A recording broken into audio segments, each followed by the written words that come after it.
Madame, Monsieur, bonjour et bienvenue dans la revue de presse des journaux parus en Côte d'Ivoire ce vendredi 2 avril 2021. Premier sujet qui intéresse la presse ivoirienne, l'ouverture solennelle de la session parlementaire hier à l'Assemblée nationale. L'essor ivoirien, Fraternité Matin, l'intelligent d'Abidjan consacre plusieurs pages à de larges extraits de la déclaration d'Amadou Soumaoro, président de l'Assemblée nationale. Comme eux, le Matin affiche le Parlement de la Nouvelle-Côte d'Ivoire en marche. Par-delà nos différentes sensibilités, nous devons aller à la cohésion, a dit Amadou Soumaoro.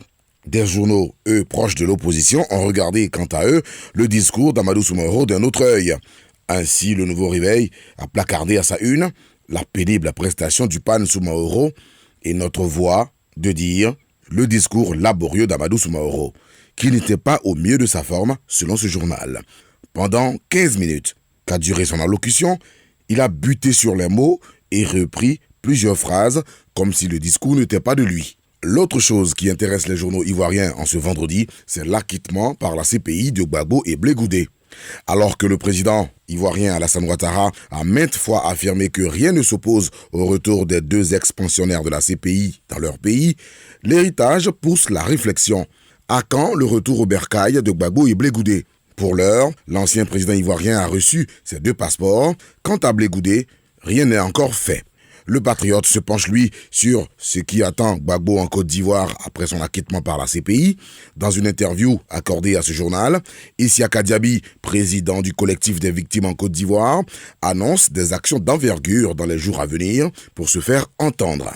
Enfin, reprenant un entretien du président du COJEP avec la télévision France 24, le journal Le Rassemblement précise que Blé Goudé demande pardon aux Ivoiriens. « Je veux aider à apaiser les cœurs », dit-il, afin que la Côte d'Ivoire retrouve la paix. Il a réuni, selon ses dires, ses documents et attend sa convocation par l'ambassade ivoirienne aux Pays-Bas afin de faire son enrôlement pour son passeport biométrique, procédure qu'il estime être plus politique qu'administrative. Aujourd'hui, vendredi, est vendredi saint pour les chrétiens, un vendredi qui précède la Pâque.